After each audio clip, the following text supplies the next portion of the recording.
नमस्कार। एक फिल्म आ रही है जिसका नाम है द बंगाल फाइल्स, लेकिन लगता है कि ये द बंगाल फाइल्स अब battle of the Bengal Files में तब्दील हो गई है, क्योंकि इस फिल्म को लेकर के बंगाल में काफी बवाल और हंगामा हो रहा है। फिल्म के ट्रेलर लॉन्च के दिन क्या हुआ आपने देख लिया, जमकर हंगामा हुआ। हमारे साथ फिल्म के निर्देशक विवेक रंजन अग्निहोत्री साहब इस वक्त खुद मौजूद हैं।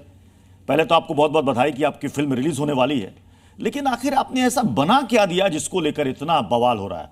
किन्हें दिक्कत हो रही है फिल्म से? यही तो सवाल, मैं इसका जवाब ढूंढ रहा हूं सारी दुनिया में, क्योंकि ये जो फिल्म है ये भारत के पार्टीशन के उस सत्य को दिखा रही है जिस सत्य से सिर्फ या तो मोहम्मद अली जिन्ना साहब, सुहरावर्दी जो बुचर ऑफ बंगाल कहलाते थे, उनको समस्या होनी चाहिए क्योंकि इससे वो एक्सपोज होते हैं। वो तो चले गए, या मुस्लिम लीग को होनी चाहिए। इसका मैं भी जवाब ढूंढ रहा हूं, मुझे पता नहीं ये मुस्लिम लीग वाले हैं या कौन है, या जो मुस्लिम लीग वालों की सोच रखने वालों को अपना वोट बैंक मानते हैं, कहीं वो लोग तो नहीं है। आपको हमने सुना कि आपको धमकियां भी आ रही हैं, कॉल्स भी आ रहे हैं, यानी चारों तरफ से प्रहार तो किया जा रहा है, सिर्फ वही नहीं हो रहा है। मैं आपको इसको क्रमशः बताऊं आपको क्या सिलसिला इसका रहा। इसमें सबसे पहले तो मैं दिखाता भी हूं, मैं लेके आया हूं तमाम, पहले चारों तरफ से धमकियां आने लगी, सोशल मीडिया में आती हैं, व्हाट्सएप पे आती हैं। मैं आप इसीलिए लाया हूं ताकि आपको दिखा सकूं। ये देखिए क्या लिखा है, आप पढ़ सकते हैं इसको। ढूंढ रहा हूं तुझे, घर के अंदर घुसकर तेरा भेजा उड़ाऊंगा, जस्ट वॉच। ये दूसरी धमकी। ये देखिए, ये घर वालों के लिए, इसमें गालियां भी लिखी हुई, बेटी और पत्नियों के लिए। ये लास्ट की लाइन पढ़िए बस, तू तो गया, या बाकी तो बेटी के ऊपर है, मैं ज़्यादा बताना नहीं चाहता हूँ। इसके अलावा तमाम गाली गलौज, ये अच्छा भी नहीं लगता मुझे दिखाना ये सब। लेकिन ये सब जो हैं, जो धमकियाँ आती हैं, इनके सोशल मीडिया अकाउंट में एक किसी पार्टी का फ्लैग या चिन्ह बना रहता है। जैसे कई लोग कांग्रेस का लगाते हैं, बीजेपी का लगाते हैं, इसमें भी लगाया है। उसके बाद जब हम अमेरिका में फिल्म दिखानी हमने शुरू करी, तो प्रत्युष जी, वहाँ जब मैं अमेरिका में था, अचानक मेरे को ऑफिस से आने लगा कि बहुत सारे FIR आ रहे हैं। और ये देखिए, ये आपके लिए लाया हूँ मैं कॉपीज, ये सारे FIR हैं। इसमें इतनी सारी धाराएं लगा दी गई हैं और कोई रीज़न नहीं दिया पुलिस ने क्यों लगी है। और इनके कई सौ मेंबर्स थे पार्टी के, खास तौर पे TMC नाम लेके बताना चाहता हूँ। ये लोग कई दिन से सोशल मीडिया में लिख रहे थे कि इस पे FIR करो, FIR करो, और वो सिलसिला चालू हुआ। ये एक नहीं, ये देखिए, ये देखिए।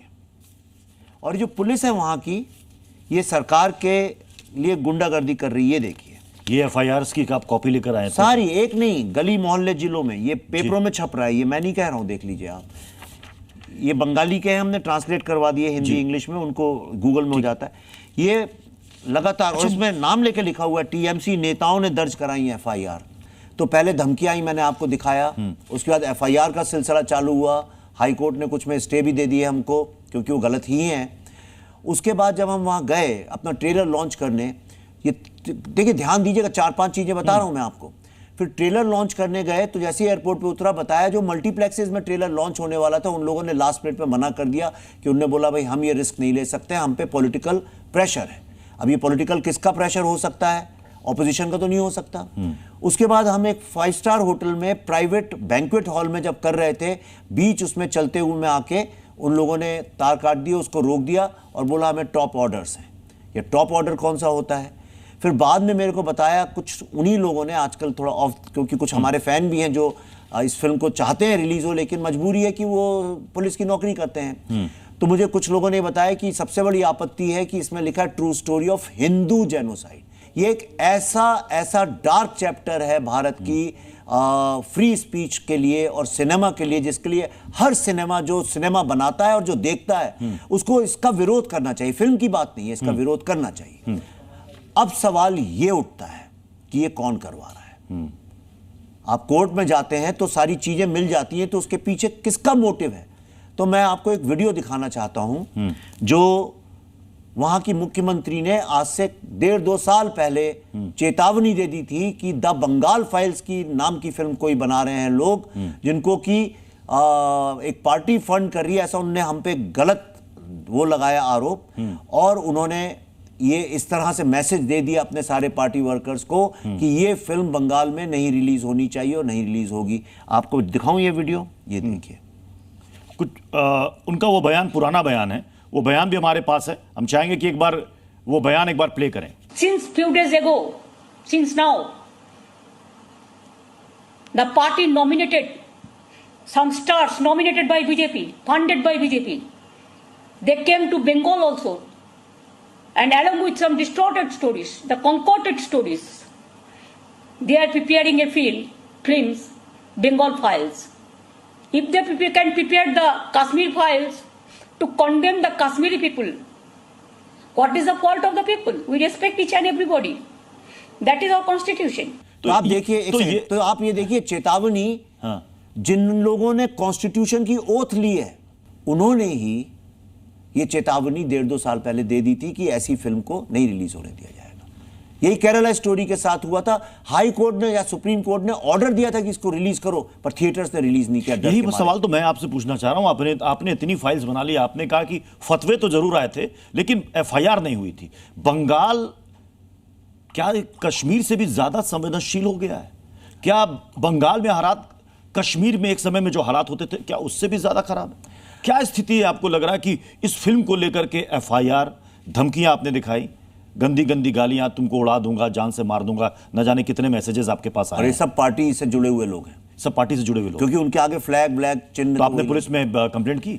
मैं देखिए, इसका मतलब है इन लोगों को शह देना, इसका मतलब है इनके सामने झुक जाना, डर जाना। और मेरा नाम विवेक रंजन अग्निहोत्री, मैं डरने वालों में से नहीं हूं। तो मतलब ऐसे जितने मैसेजेस आए आपको कोई फर्क नहीं पड़ता? आप साहब, मेरे ऊपर कश्मीर में फतवे लगे हुए हैं, तो क्या मैं सत्य दिखाना बंद कर दूं? भारत के इतिहास का सत्य दिखाना मेरा मौलिक अधिकार है।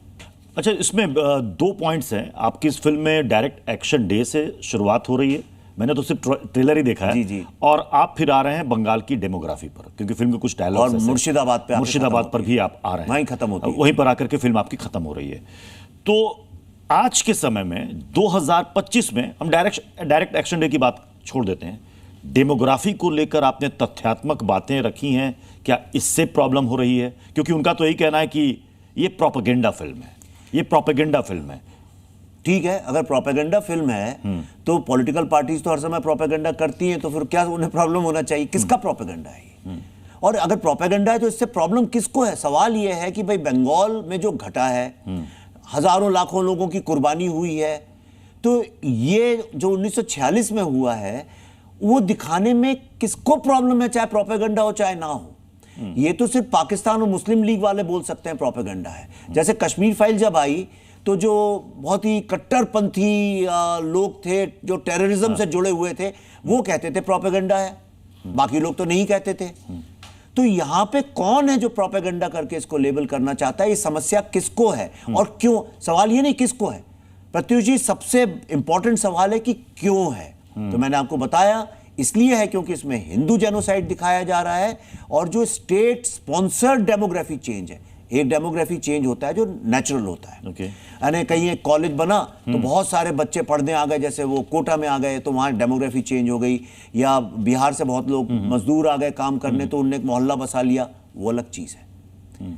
जब स्टेट स्पॉन्सर्ड डेमोग्राफी चेंज हो, एक लॉयल वोट बैंक क्रिएट करने के लिए, और नीचे टोलाबाज मतलब जो एक्सटॉर्शनिस्ट, जो लोग हफ्ता वसूल करते हैं और उससे चंदे से पार्टी को चलाते हैं, उन लोगों को एम्पावर करने के लिए जब किया जाए तो ये बहुत खतरनाक खेल है। कहते हैं ना कि हिंदुस्तान में अभिव्यक्ति की आज़ादी है, फ्रीडम ऑफ स्पीच है, कोई लाख कितने रोड़े लगा ले उससे कोई फर्क नहीं पड़ता, क्योंकि फिल्म बंगाल में रिलीज नहीं होगी। अगर बंगाल में बवाल होगा, हंगामा होगा, लेकिन बाकी जगह तो रिलीज होगी, लोग तो देखेंगे, बस तो बनेगा ही।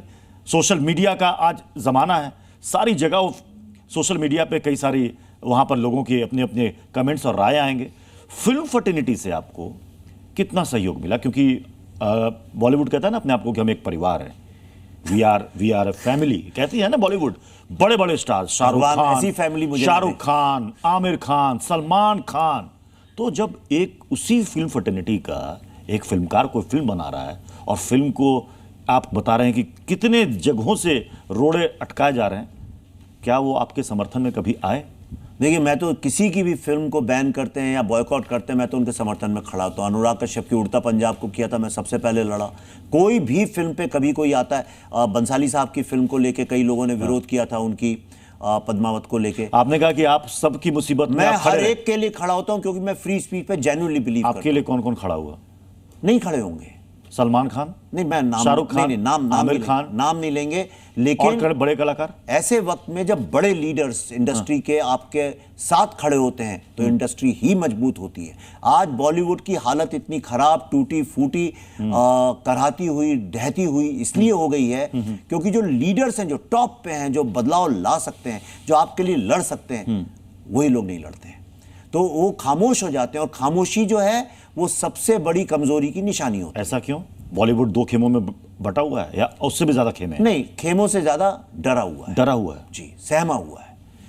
डरा और सहमा रहता है कि अगर मैंने ये बोल दिया तो क्या होगा, वो बोल दिया तो क्या होगा, क्योंकि सब लोग जो हैं इतना ज्यादा बिजनेस है उनके पास, क्योंकि ब्रांड्स कई का। सारे सेलिब्रिटीज हैं, कई सारे अभिनेता हैं। आजकल एक्स पर बहुत ज़्यादा वो एक्टिव रहते हैं, इंस्टाग्राम पर बहुत सारी बातें हैं और देशभक्ति की भी बात होती है उसमें।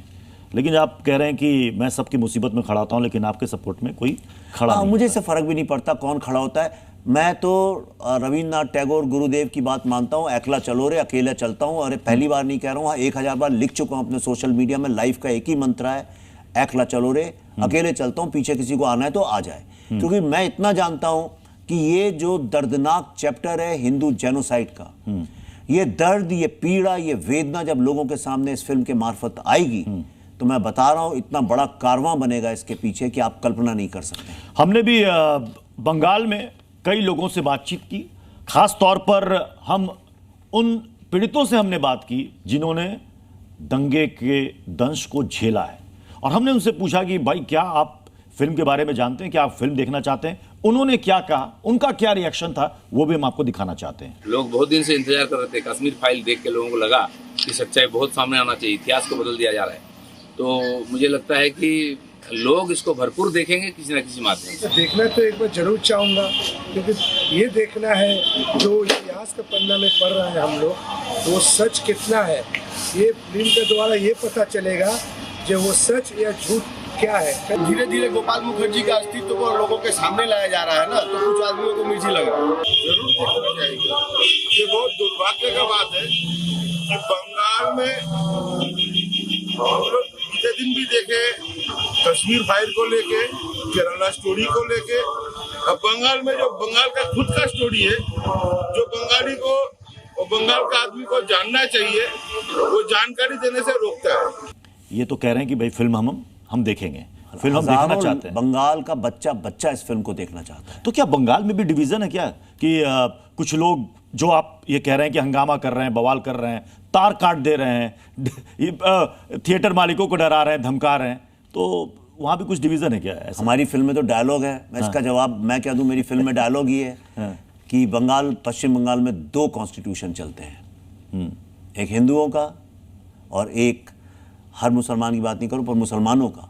और यहाँ खास तौर पे उनकी बात कर रहा हूँ जिनको एक वोट बैंक की तरह से यूज किया जाता है, जिनको अपीस किया जाता है। अच्छा, आप किसी को खुश करें, इसमें कोई प्रॉब्लम नहीं है। आप छोटे बच्चे को खुश करें, पर उसके लिए बड़े बच्चे को प्रताड़ित करें, बड़े भाई को, ये गलत है। तो यहाँ पे at the cost of Hindus sentiments किया जाता है। और करने वाले कौन है? करने वाले वही हैं जो इनके पास सत्ता है। लेकिन अगर रक्षक ही भक्षक बन जाए तो हम जैसे लोग जाएं तो जाएं कहाँ? अच्छा, आपने डेमोग्राफी की बात की। असम जी, डेमोग्राफी को लेकर अक्सर सुर्खियों में रहता है। वहां पर एक ऑर्डर आया धुबरी को लेकर के कि अगर दुर्गा पूजा में, नवरात्र के दौरान अगर कोई सांप्रदायिक सौहार्द बिगाड़ने की कोशिश करता है, माहौल बिगाड़ने की कोशिश करता है, शूट एट साइट। क्या बात कर रहे हैं जी? इसको लेकर काफी राजनीतिक हंगामा है। मुस्लिम नेता और बाकी लोग कह रहे हैं कि साहब ये देख लीजिए ये क्या हो रहा है, तो हिंदू मुसलमान के बीच में ये नफरत पैदा कर रहे हैं, तनाव पैदा करने की कोशिश कर रहे हैं। तो आपने तो कई सारी फिल्म्स बनाई, असम फाइल्स बनाएंगे क्या? आपके पास कई सारी फाइल्स दबा के आपने रखी हैं। मैं फिर से ये कहना चाहूँगा कि बहुत बहुत धन्यवाद। आप समझते हैं मैं इस काबिल हूँ कि मैं हर चीज़ पे फाइल्स बना सकूँ, लेकिन फाइलें मुझे वही कुरेदने में मज़ा आता है जो बहुत पुरानी हो चुकी हैं, धूल खा चुकी हैं, गायब हो चुकी हैं और कहीं दीमक खा रही है, उनको मुझे वहाँ दीमक साफ़ करके, धूल साफ़ करके दिखाने में मज़ा आता है। लेकिन मैं अकेला नहीं हूँ, मुझे ऐसा भरोसा है कि ये फिल्म अगर आती है और ये फिल्म को लोग सराहते हैं तो मेरे जैसे कितने विवेक अग्निहोत्री खड़े हो जाएंगे जो आगे चल के ऐसी फिल्में बनाएंगे और किसी को भी झूठ बोलने का मौका नहीं देंगे देश को। अच्छा, वो जो ऑर्डर है उसे आप क्या मानते हैं? उस ऑर्डर पर आपकी राय जानना चाहूँगा। मुझे अभी उस ऑर्डर के लिए बख्शें, मैं इसलिए उसमें ज़्यादा एक विवाद से दूसरे विवाद में घुसना नहीं चाहता हूँ। लेकिन देखिए जी, धर्म के काम जो होते हैं वो जनरली सौहार्द से होते हैं और उसको उसी लेवल पे रखा जाना चाहिए। ओके, मैं चाहूँगा कि इधर ऑडियंस से भी कुछ सवाल हो जाए। ये रही भाई, मुझे बड़ी खुशी है, बड़े यंग लोग जी। हैं आप सबसे पहले बताइए, अपना नाम बताइए, आपने ट्रेलर देखी है फिल्म की? सर मैंने ट्रेलर देखा है, मेरा नाम नैतिक है। और सर मेरा सवाल आपसे ये है कि तब आप द बंगाल फाइल्स पे रिसर्च कर रहे थे, उस दौरान आपको ऐसा कौन सा शॉकिंग और आई ओपनिंग फैक्ट मिला जिसको जानकर आप हैरान हो गए थे? जी, ये कि मुझे ये सत्य मुझे क्यों नहीं पता था, तुमको तो पता ही नहीं है। मुझ जैसे आदमी को जो इतना पॉलिटिक्स समझता है, सोसाइटी समझता है, हिस्ट्री पढ़ता है, मुझे ये बात क्यों नहीं पता थी? क्यों उन हीरोज को जिनने हमारे फ्रीडम के लिए लड़ाई लड़ी उनका नाम ही दबा दिया गया? आप सबको ये बताया गया है ना कि भारत को आज़ादी अहिंसा से मिली, बताया गया है ना? ये झूठ है। अगर अहिंसा से मिली तो ये लाखों लोगों का खून क्यों बहा? सर आपको क्या लगता है कि अगर इसमें शाहरुख खान, सलमान खान इस पे अगर मेन रोल पे एक्ट करते तो क्या आपको लगता है कि ये बंगाल में चलती? चलती नहीं, इसको फिर चलवाया जाता पकड़ पकड़ के। अच्छा, चलती नहीं, चलवाया जाता है जी। क्यों ऐसा? अब वो बच्चा समझ गया जिसको मैंने जवाब दिया। नहीं, खुल के बोलिए। नहीं, वो सब समझ गए और जो देख रहे हैं आपके दर्शक वो भी समझ गए। आप ना कहते हुए भी बहुत बड़ी बात आप कह गए कि फिल्म चलती नहीं, फिर चलवाया जाता। शाहरुख खान को तो बहुत पसंद करती है ममता दीदी। मैं भी करता हूँ, ये भी करते हैं, सब करते हैं। बहुत बहुत शुक्रिया विवेक जी हमारे साथ जुड़ने के लिए और फिल्म के लिए ढेर सारी शुभकामनाएं। Thank you. बस ईश्वर से मैं कहता हूं, आप सबसे प्रार्थना करता हूं कि बंगाल में सबको इतनी सद्बुद्धि दे, इतना उनसे दुआ मांगिए, आप भगवान से मांगिए, प्रार्थना करिए कि उनको इतनी सद्बुद्धि दे कि जो फिल्म बंगाल के गौरव, बंगाल के दर्द, पीड़ा, वेदना की कहानी है, जो भारत के हर व्यक्ति की कहानी है, उस कहानी को ना रोकें, उसको प्लीज आने दें। ये प्रार्थना करिए सब लोग। बहुत बहुत शुक्रिया, बहुत बहुत धन्यवाद।